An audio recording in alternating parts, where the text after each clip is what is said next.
Hello, hello, hello, and welcome to another episode of the Cheap Seats, which is your Premier League podcast. We talk all things Premier League. We talk everything that needs to be spoken about, and there's a certain team that seems to be recurring in our podcast, and it's not because some of us support that team. It's just we like it when bad news happens because bad news is great news and it gives us content.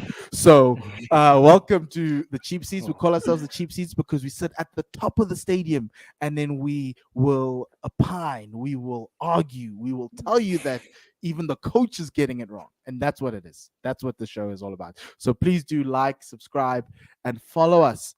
All our Instagram or no, it's all our Instagrams and our X and Twitter handles are there. But also, please do subscribe to the One World Sports Radio channel.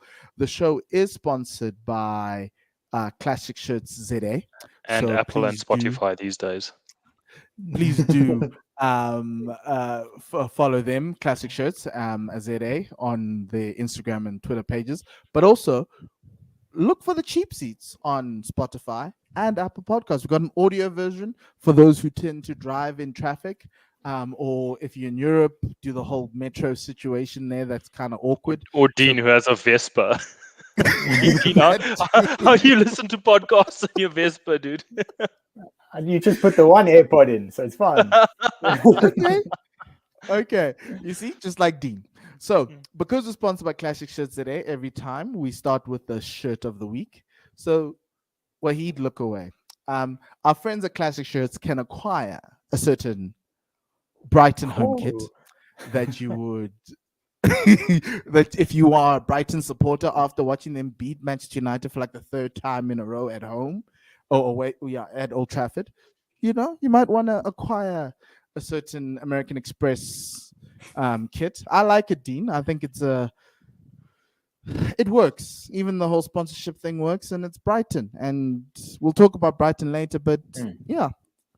The funniest thing about their sponsor, American Express, is that it's a credit card, and if you look at Man United's balance sheet, all our players are bought with a company credit card, and we currently owe £300 million on player acquisitions because we can't pay for any of them, and we've been swiping the company card left, right, and centre. Yeah, well, you need to find someone at Brighton because they've been swiping that company card and they're getting some value there. So if you're a new Brighton supporter, because they beat Manchester United, please do go and check out the guys at Classic Shirts today. Use our discount code CheapSeats99 to let them know that we sent you. Moving on from that, let's get into the business of the day. We're back from international break, and Manchester United were still on some sort of a break because United because Brighton ended up doing the things that we didn't expect. But anyway, what do you mean you didn't expect it? Come on. Come on, not one bit. I'm sorry to cut you in there, but not one bit of that was unexpected. Every single one of those goals we saw Man United concede, we've seen them concede this season before, and nothing about that result should have surprised anybody who's watched Man United this season, or actually from March since the Carabao Cup final. Nothing about that game should have surprised anybody. So it was not unexpected. That was completely and utterly expected. At Old Trafford, because that's the thing. That's the part that I'm like, oof. Yes, because the button. But it's been coming. So I know that our home form has generally been quite good, and it's been our saving grace because our away form is just that bad. And I think we haven't been a top half team in like a year away from home or something ridiculous. I don't remember the exact stat, but something as ridiculous as that. But that is bound to start affecting the home results. You can't have this complete dichotomy between your results where you like that bad away from home and that good at home. So it was bound to happen. This isn't a surprise, and it shouldn't be a surprise to anybody who follows this team. Yes, and that is true. However, it creates a big problem because you have a new manager. Okay, newish. Is he I don't new? know how you want to call That's it. the thing. Is he new? Do we still consider Ten Hag new? And you've won a trophy with him, and it's been great. But all of a sudden, this result and all the news happening around Manchester United kind of give us an indication that things are not well. What does this result tell you, Wahid, about Manchester United? Or is it no, we've been like this and it's it? Is it, or is it saying to you that this guy's not it? So I want to start by saying that I'm not Ten Hag out. I still really back the manager, and I think that he's Mm-hmm. done a very good job with the tools he's been dealt. And let's not like beat around the bush. He hasn't been dealt a good hand by those above him. Yes, he spent money, but he hasn't been dealt a good hand. And the stuff he's had to deal with in his first 12 months, no manager should have to deal with all that amount of off-field drama. This is not a manager who's a suit and tie manager. He seems to be a tracksuit manager. He seems to be doing his best work when on the training ground, like setting our drills for players, improving players individually. We've seen players improve. We've seen players like Wan-Bissaka really improve. We've seen players like Marcus Rashford really, really improve under this manager, and that seems to be where he's doing his best work. However, he's had to deal with a mountain of issues: Ronaldo, Greenwood, Sancho, now Anthony, all this off-field drama, the sale slash non-sale of the club, all of this sort of thing in a very short period of time. So is Ten Hag on thin ice? I don't actually think so. And yes, we won a trophy, but I'd like to liken this to Arteta's first couple months at Arsenal, insofar as that he might have won the FA Cup, which sort of like Mm, papered over the cracks for Arteta, but his league form wasn't great, and Arsenal backed yeah. him. Arsenal backed him in an eighth place finished, and an eighth place finished, and a fifth place finished, and now they're sort of seeing the the benefits of what they've done, and biding their time and backing the manager and backing the project. And we could say that we should just wait it out for Man United. But the problem at Man United is waiting it out isn't going to happen without structural change at the top. And we saw that at Arsenal. We saw Arsenal do good work off the field and put Mm. structure in place to help this manager and back the manager in the decisions he wanted to make. Yes, Man United have backed Ten Hag in some of the decisions, like De Gea, like Ronaldo, that sort of thing. But he needs to be backed fully, the same way Arteta was. When Arteta said that it was Özil out, it was Özil out, or Aubameyang out, and he said that he couldn't work with these type of players and he wanted a younger core to move forward. And United need to do that. United need to back the manager's plan and vision for this club. Mm. And as much as I think that they have spent money, I don't think they've backed him fully. And I think that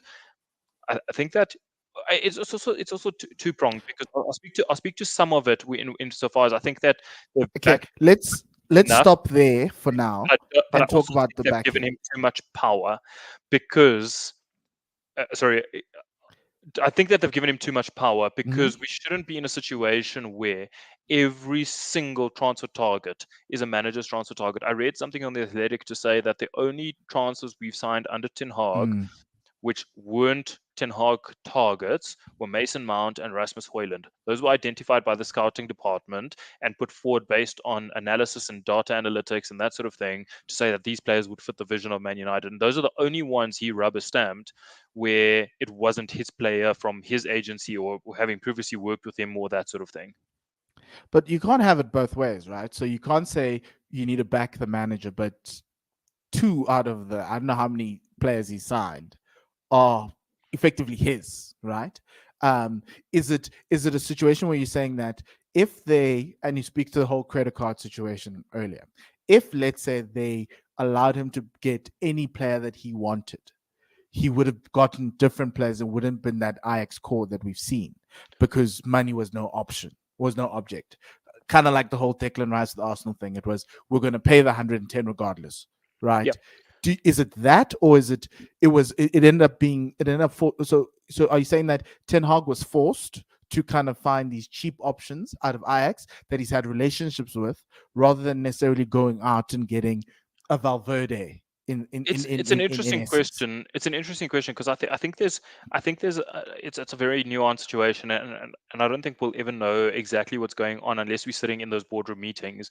But I think Ole had a interview with the Athletic today, in which he said that the board cap the manager at three major signings for summer, and Okay. um, and he struggled to work within that. And he said he didn't want to go more into that, but they cap every manager at three major signings, which means that the turnover of the squad probably isn't fast enough to fit the ideals of any manager. And Ole is just speaking from first-hand experience. And I can talk for hours about how much I miss Ole, but the fact of the matter is that I think that it's another thing that to be considered is that Ole had significant problems with the squad, which came out in today's interview, in which he said that there's certain players that were very much modern prima donnas to paraphrase him. And I think that one of the things Ten Hag needed to do was to get people into that dressing room who respected him and respected his authority. And I think he didn't want to fall into the same situation as Ole, where Ole was struggling with players where if he left them out, it was a big cry to the media. And I think Ten Hag has gone down the path of these are my warriors, these are the players who respect me, and these are the players who will fight for me on the pitch, who will be my lieutenants on the pitch. But that is fine for one transfer window. It can't be like that forever. It has to be sort of like, okay, I'll get this core of players in who are going to respect me and will burn and respect my position as manager, who are not going to cry to the media, who will be my warriors on the field. But after that, we need to build around that core, and we need to have a better talent ID instead of just players who played for Ten Hag or played in the Eredivisie. So I don't think Ten Hag is faultless, but I don't think all the fault lies at his door. However, I will say that so far this season, he's been very tactically short, because I don't think that he's using the tools at his disposal very well. And that hole in the midfield is his fault. You don't need that kind of chasm in the midfield, considering the players you have. Explain that. So you don't need that chasm in the midfield considering the players you have. Because I think of Fred, and I know he needed to be moved on from, but you never got a replacement for him, unless if you assumed Mason Mount would have been that replacement. You assume Mason Mount or Amrabat would be that replacement for him. But I think that the system has been very, very, I want to say naive, insofar as that he's looking to be this transitional team. And I've talked about it before on the podcast. He wants to be this best transitional team in the world. And yes, so far the attacking transitions are actually very good and are probably just short of some good decisions in the final third, or a little bit of clinical behavior in the final third.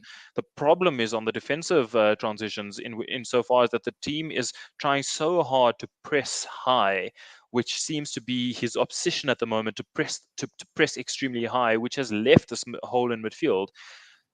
I think it just needs a little bit of tweaking, insofar as that you don't need to press so high all the time, with some players who don't necessarily press that well. Like Marcus Rashford is not a good presser of the ball. He can do a job at pressing, but he's not a very good presser. So when he's stationed that high up the field, it's starting to leave a fullback exposed. It's starting to leave Casemiro exposed, and it's leaving a very big hole in midfield. If you want to be the best transitional team in the world, you have to be the best transitional team, both attacking and defending. And so far, he's doing well in the attacking transitions, but extremely badly in the defensive transitions. And that's on the manager. That's not on anybody else. That's the way he's setting out his team.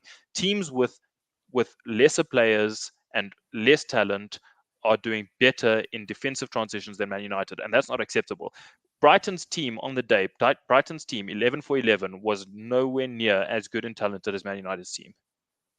And that's where my thing comes in, Dean, is that I looked at both squads, and yes, based on current form, you'd be like, fine, yeah, Brighton were going to win, or they were going to get something out of Old Trafford. But from an X's and O's, like, they've been, like, Manchester United have been horrible, like, and you can't hide it. And like, how much more can it be that it's the guys above him, above Ten Hag, and all the stuff that's happening in the club, rather than necessarily the dude? The one thing we know you can do is be the tracksuit manager, as Wahid says, X's and O's. At least get that right with the 11 that you can put on the field, because Man United's 11 can rival every other team in the league, bar, let's say, Tottenham, not Tottenham. They have a better 11 than Tottenham. Sorry, No, but Liverpool, Arsenal, and Manchester City, and I'd say that, and I'd say that Newcastle. I'd say on paper we can match. On paper, we can match Liverpool and Newcastle. Like, just let's call a spade a spade. Our players are just as good as those Newcastle, or probably better than the Newcastle players, and just as good as the Liverpool players on paper. The problem is football games aren't won on paper. But then why isn't Ten Hag doing his job, Dean? My thing would be to him is just do your job. We keep saying on paper, and we can go into the details, but I also, just to touch on a few things Wahid said, like, I don't think Ten Hag is really helping himself with his sort of way that he's dealing with some of these issues at the club. Like he's coming off quite sort of prickly in these press conferences, particularly about the Sancho situation, like kind of just saying it is what it is, and he's sort of happy to train and kind of avoiding the question. It's sort of raising more questions than giving answers. And understand that the Greenwood and the Anthony situation is completely out of his hands, but there are situations that are in his hands, which feels like he's getting wrong. So if we have a look at the on pitch, like taking off Højlund for Martial in the middle of the game when you're losing, immediately, and the fans reacted quite vocally about it. It was booing straight away, because how Martial is not the kind of guy that you need to be bringing on, but what else are you going to do? And Højlund's maybe not at full match fitness, but then, the same thing is rather maybe try keep him on or something like that. Yeah, that seemed like a premeditated plan. But sometimes your like it was almost like, Rasmus, you have 60 minutes because you're not 100%. But sometimes your premeditated plans just need to be tweaked in game. And I said that after the game. I said that so far this season, the in-game management has been shocking. And like, let's call a spade a spade. The in-game management before you go further, there's this one other thing that irritated me, but it's something I picked up. He likes to substitute both his centre backs if things aren't going well. It was weird. Even against Arsenal. I understand the whole Lissandro might be injured, might be not. I don't think he was injured. I was just surprised that he came off. But then you take off the other centre back and you sit there going, dude, what are you trying to do? And he did that last season a couple of times where he'd take Lissandro and Varane off.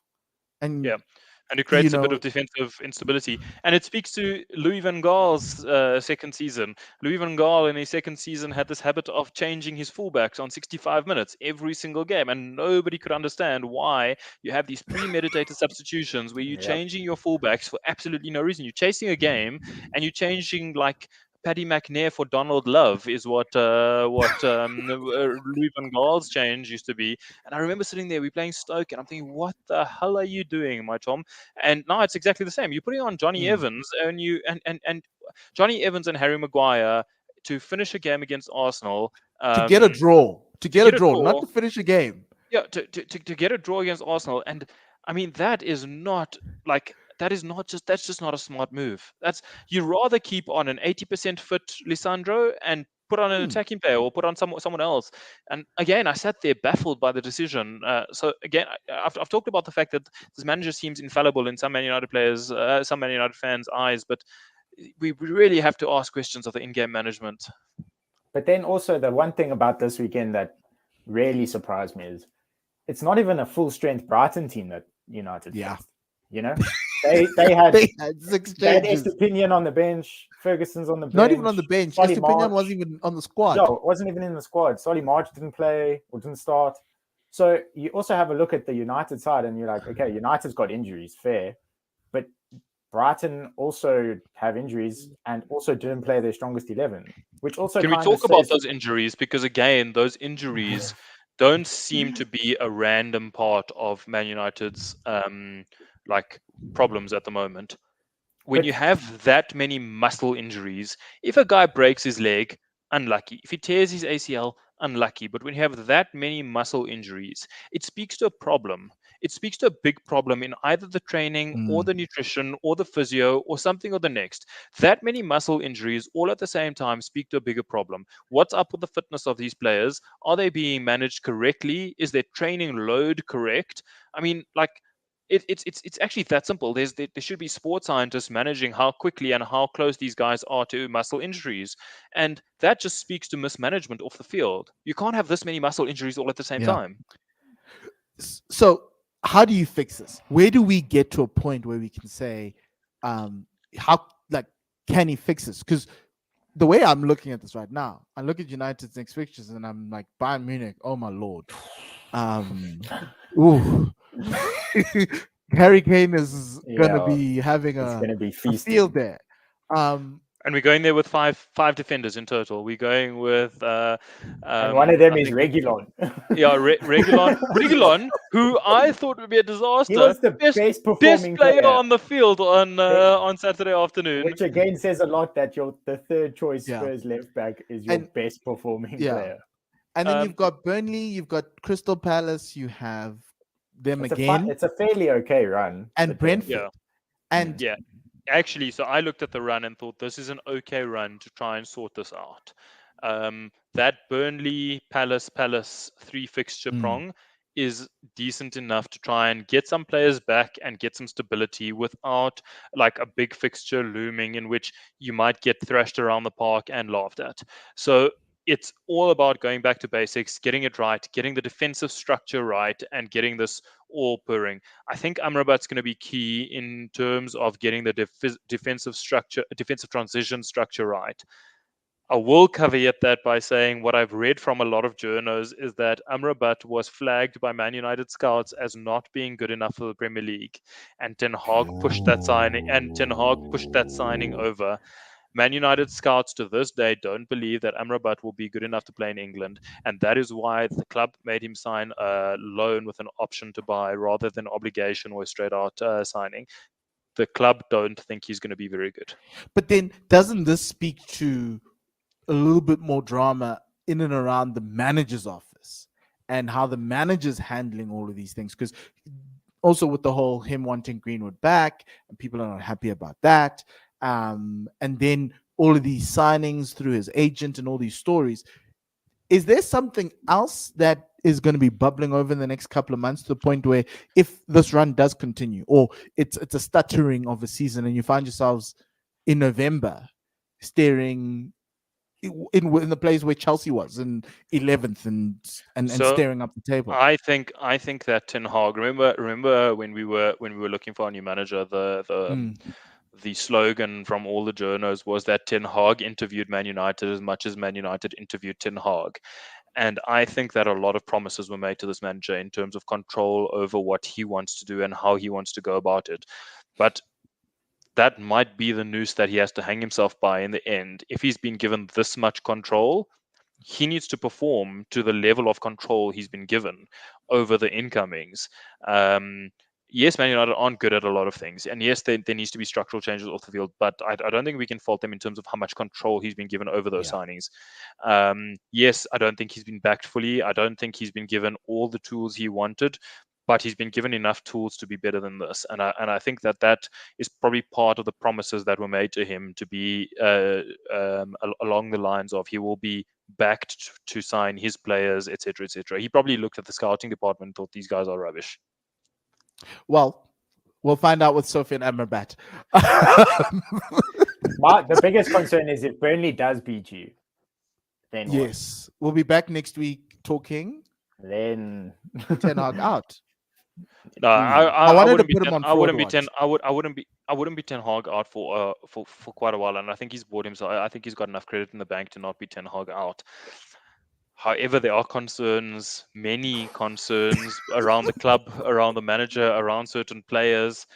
Like, you guys just look at our players. Like Lisandro and Casemiro look like a shadow of the players they were last season. And so much of Man United's success, or I want to use success because by Man United's standards, the Champions League the ability to make it into Champions League was. I think by Man United standards. By Man United's historical standards, last season wasn't a success, but by Man United's current standards, last season was a roaring success. So, but much of Man United's recent, much of what we've achieved last season was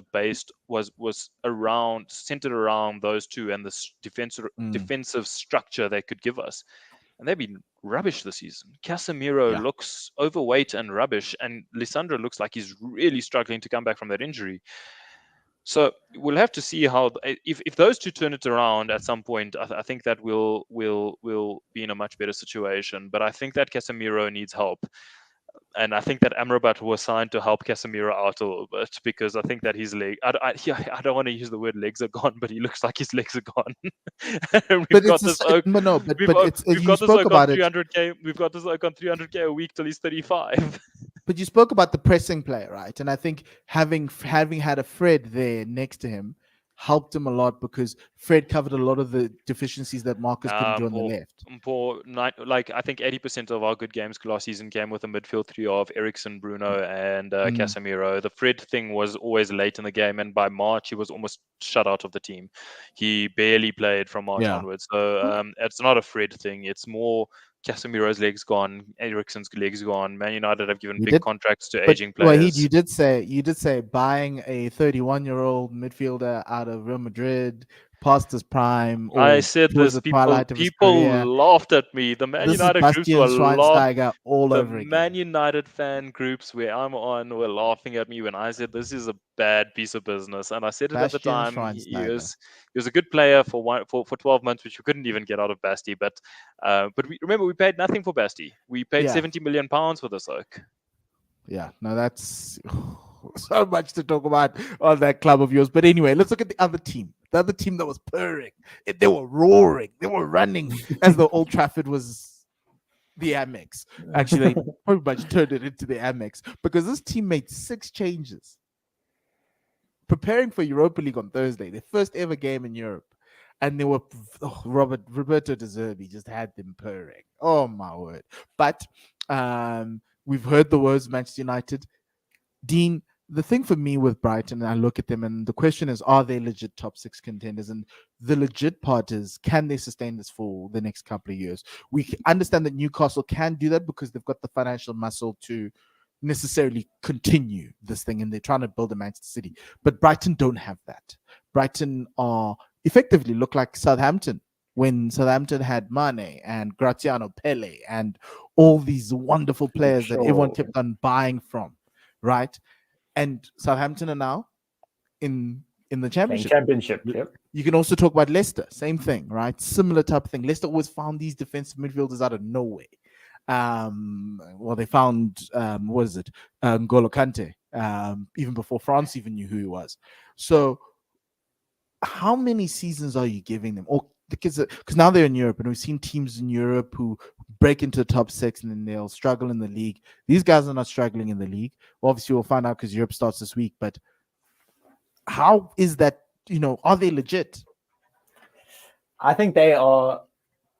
They will remain as long as De Zerbi is there. That's how long they'll remain legit. That for pretty much. I think that guy is an unbelievable coach, and he's got the players playing exactly the way he wants. They understand what they need to do, where they need to be, and you can just see it. And to the point, it's not even just the starting 11. He can chuck on some. He benched Ansu Fati. He made 6 changes. Benched Ansu Fati. You can bench Ansu Fati, Estepinian, whatever you want, and the guys can still rock a 3-1 win against United. And it just talks to how good he is. But I think Brighton are at a point where they kind of need to decide: are they a selling club now, or are they going to sort of put together a team that can sustain this going forward? Because with the likes of a Matoma and a Solly March, Evan Ferguson, players like that, and fine, if they'd kept Caicedo, you could probably put him in that sort of bracket. If they keep those kinds of players, those are players that are good now and will remain good for the next 5, 6, 7 years. And if you take that sort of club on a sort of run, I'm not going to say that they're going to win the Premier League, but if you can go and achieve success in some sort of domestic cup or have a decent run in Europa League, something like that, I think it starts the building blocks of Europe becoming a club that's sort of staying and not going anywhere. Unfortunately, it does look like they're going down the sort of selling club route from what I can see with the sort of sales that they're making, like a Caicedo, Cucurella, even signing Ansu Fati. Like, I know he was linked with Spurs, but he's literally using Brighton as a training ground for a year because he's going back to Barca. As an audition, yeah. He's literally an audition. So it does talk to sort of some of the, as a Brighton fan, you're absolutely enjoying it now, but it would raise some concerns for me as a Brighton fan if my club was just kind of for the here and now. I find it quite funny because obviously last year Leeds got acquired by the 49ers group and Leeds got relegated. And I sit there going, but if these Americans actually had done their due diligence, they would have gotten Brighton at a steal. And they would have probably been able to actually maintain this thing and even give them the injection they needed to stop this whole selling vibe. Because this idea of we can rebuild midfields, strike forward lines and defensive lines, comes to an end. Look at all the It other has to things come to that an end. we spoke about, right? Because Yeah. you can't always, you know, You can't always find gems. That's the yes, thing. You're going to it find a ends flop. at some point. Yeah. Yes, and for me, that's the thing, is that I know everyone was talking about Liverpool being bought, and I know Leeds got bought, and everyone was talking about Manchester United. But if I'm a Qatari investor, it's Brighton. It has to be Wahid. It has to be Brighton. You can build with De Zerbi and that scouting department, pay them all the money in the world, and But I forget run the this owner's thing. name. Their owner has changed that club from a club who I think at one point were ousted from their own stadium. They didn't have a stadium and they had to play Yes, at like yes, a yes. local stadium, where it wasn't even like a real football stadium. He's built them a stadium. He's changed the club. So he's not in this for vanity project like a Qatari or Saudi investor would be. He's in it like to make this club brilliant, which Mm, he's done perfectly, and he's got on the off-field stuff so right. And it's testament to an owner who actually cares about what he's doing with yeah. his football club. And I, I don't think Qatar could offer him enough money for him to want to sell this project of his at the moment. And one thing I want to say about Brighton is that I'd like to see how those players do outside of Brighton, because most of the sales were done this summer.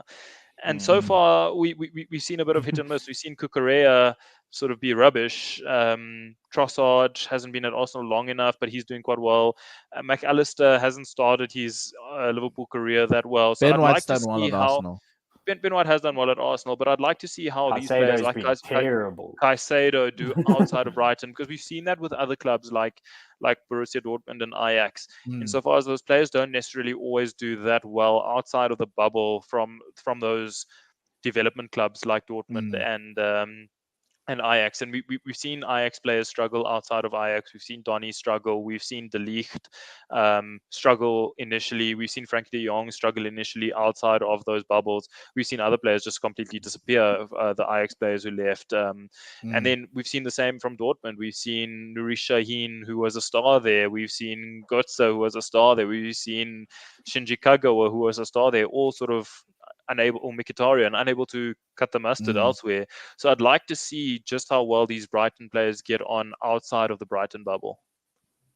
Yeah, it is something, but they still do perform for Brighton, and for me, that's the key thing, right? Is if they can keep De Zerbi, if they can keep the scouting department, the question is you can't always be selling your best player every year, unless you know, and to a certain extent, like you're speaking about these players becoming dads outside.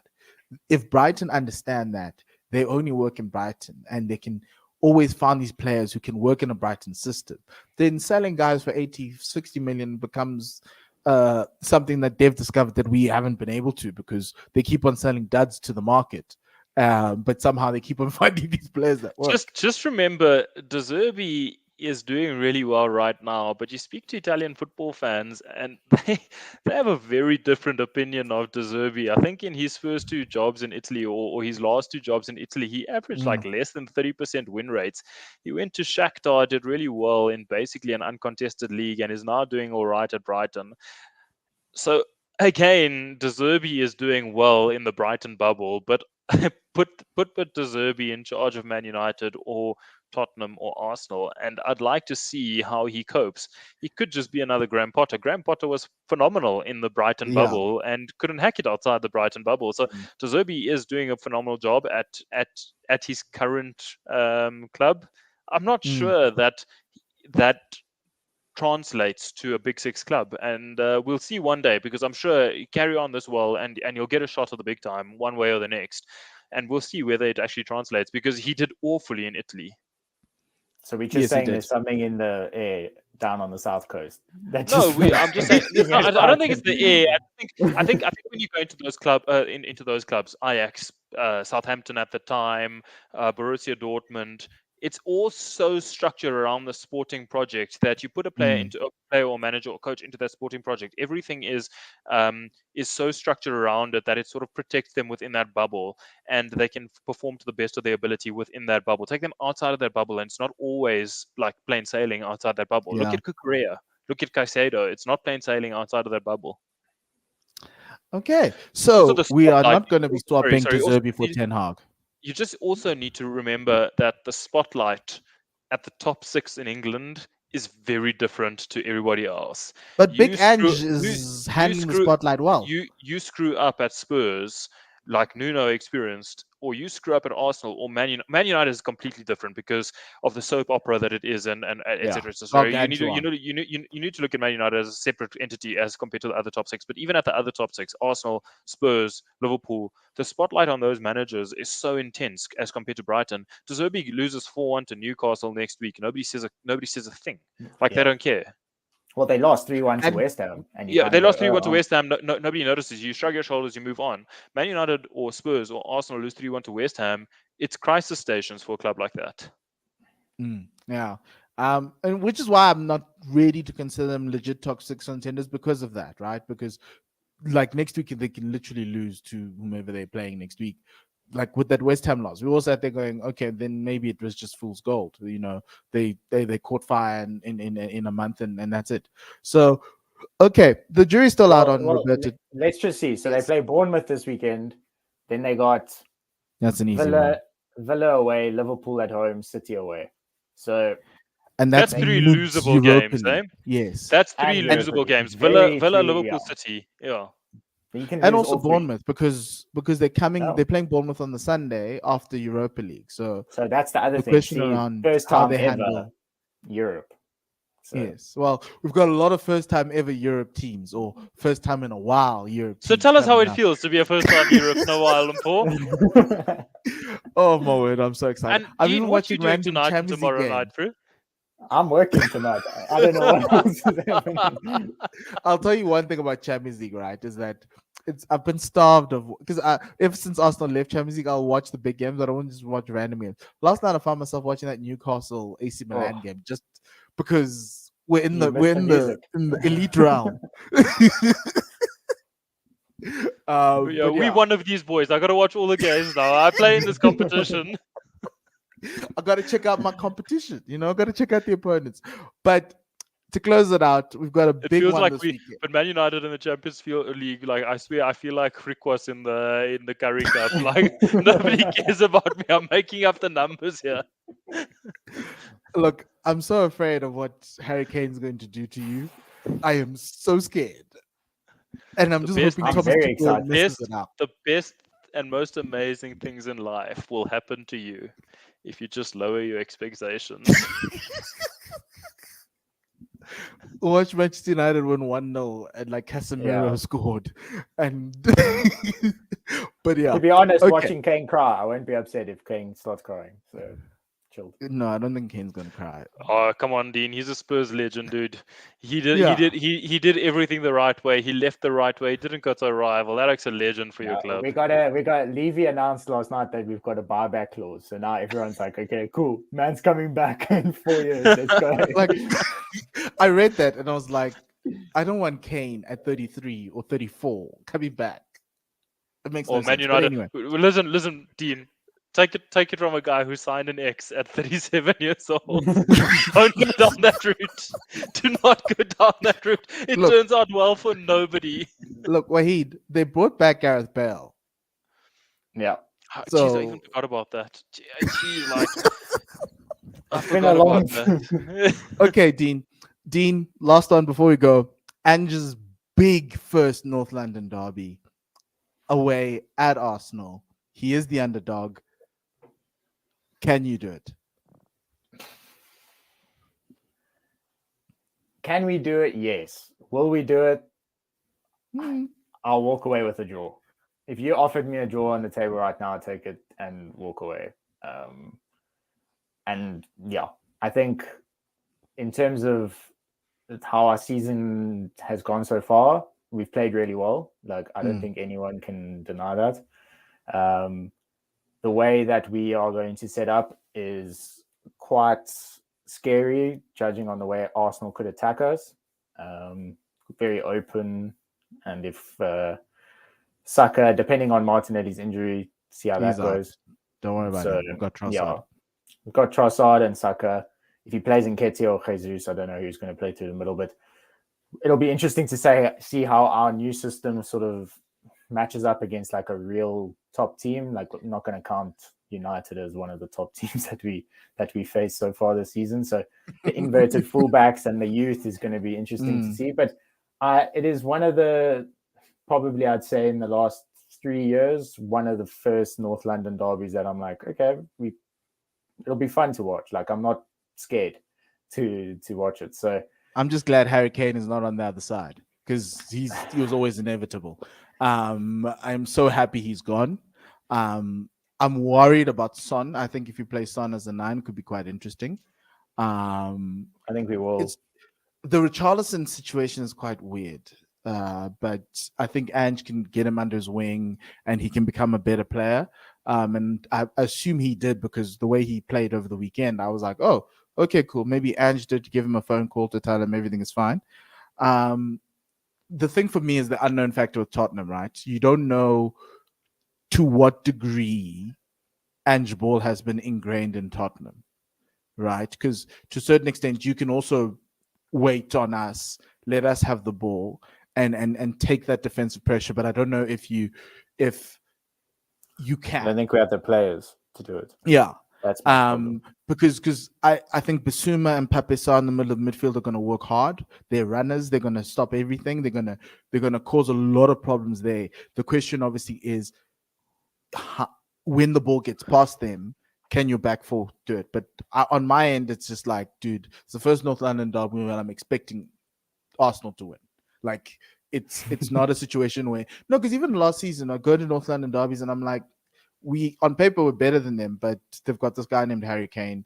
They have Son. They can defensively have a coach who is known for his defense, right? So he can conjure up things to hold the pressure, right, and then attack you on the counter. Whereas this side, it's like this team's uber attacking. If they come flying down at the Emirates, I don't know if we could stop them, but not necessarily if they can stop us. But yeah, so I'm sitting here going, as long as Mikel doesn't do this whole mind games and whatever it is, we should be fine. And unless if PSV Eindhoven does not turn into some sort of weird loss, because that's the other thing about Arsenal in Europe is that you'll get some random losses to weird teams at home.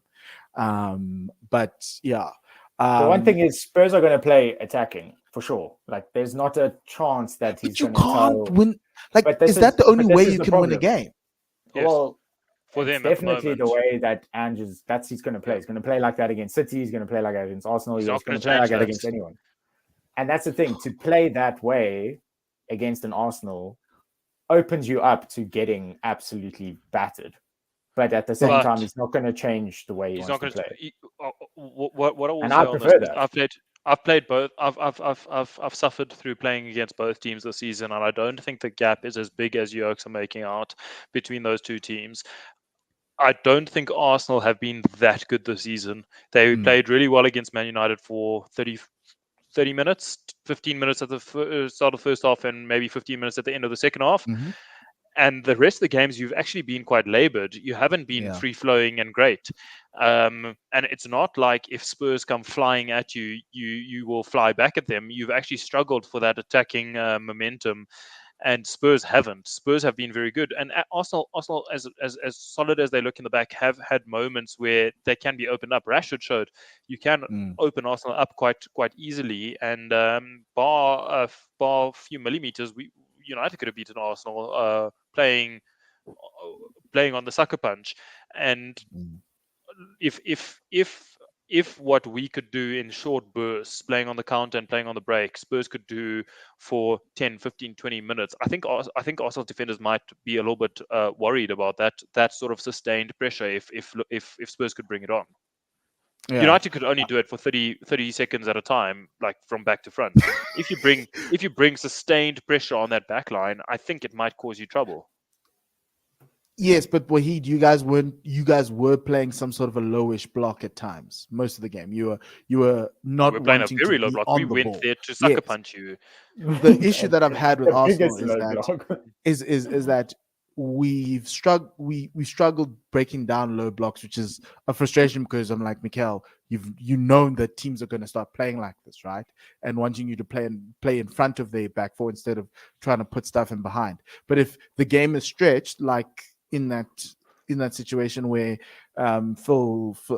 Jesus and Evans flying down the corner, when a team comes a little bit too far forward, it allows Arsenal the ability to play. And so, that's why the Champions League game is quite important, actually, because to see, because I know PSV is not going to be playing a low block. They're going to actually try and take the game to us. And so the question is, can they hold on to it? A previous Arsenal side would have capitulated because defensively Arsenal have traditionally not have been strong and great.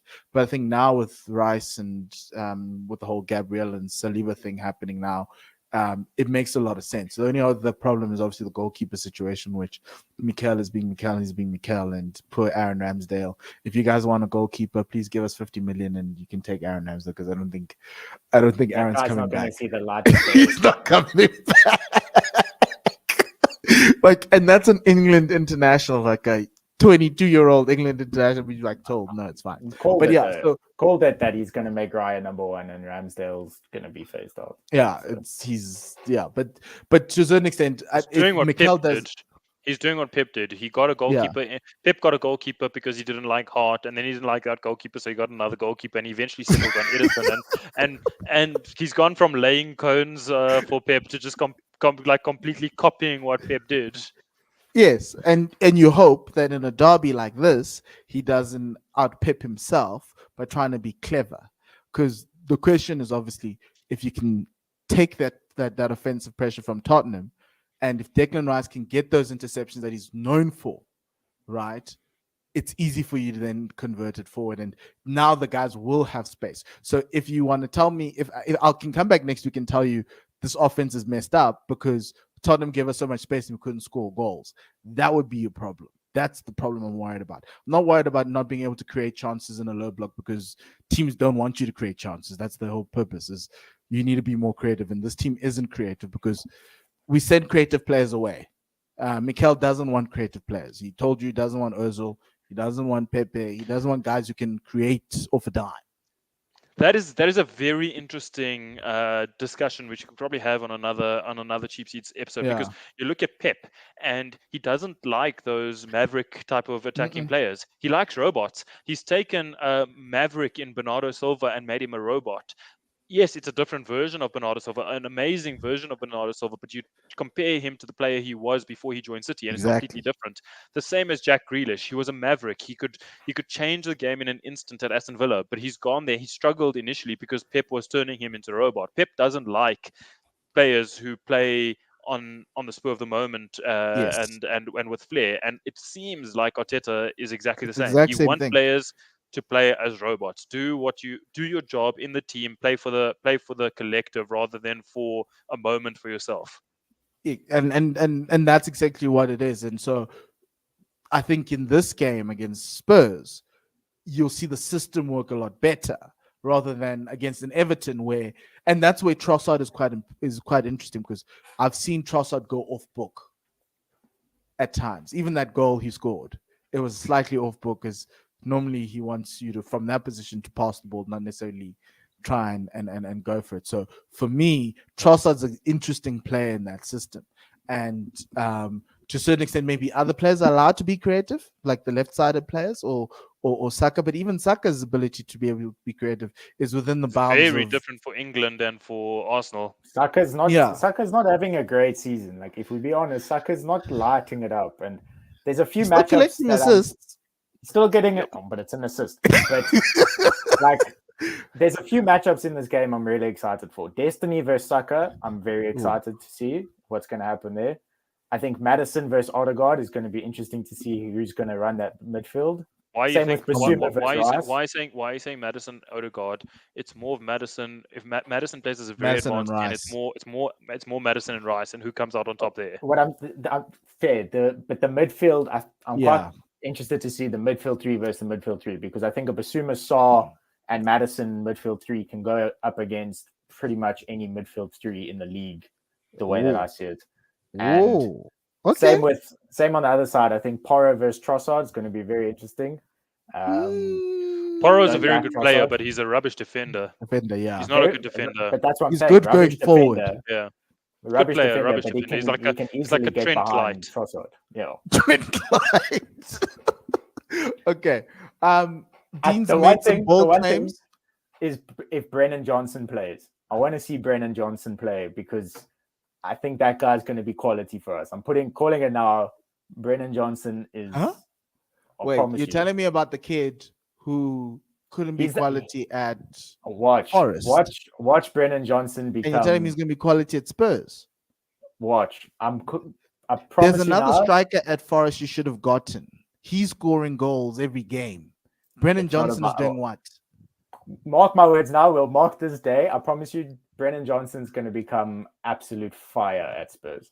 Okay, here we go. Brennan Johnson scores more than 15 goals this season. I didn't say score 15 goals. No. There's no downside for you. Brennan Johnson scores more than 15 goals, and Paul, you're wearing a Spurs shirt to the podcast. Yeah. Yes. If he does that, gladly. Okay, it's ended on a bet. That's a good thing. But guys, thank you very much. We've got Champions League games this week. There's Europa League games for those teams who are in Europa. For Dean and Cyrus, enjoy the week off. I've got games on the weekend. But for the rest of us, enjoy the weekend, the games in midweek, and enjoy the games on the weekend. Good luck, Dean, for the North London derby. Wahid, good luck for Burnley. You're lucky Lau Foster's got a red card. No, I'm not watching that game. It's the same time. Kickoff we're playing at the same. The kickoff is the same time as the box. I'm watching the box this at weekend. 9 p.m. on a Saturday. Yeah. How the mighty have fallen. How the mighty have fallen. But yeah, enjoy that. Good luck to the box against Ireland. 7-1 split. Please do focus on that. Don't focus on anything else, Ireland, if you want to focus. But outside of that, have a great week, gents, and everyone. Remember, we're on audio as well, so do check us out there as well on Spotify and Apple Podcasts. Outside of that, goodbye and lesale kakahiso.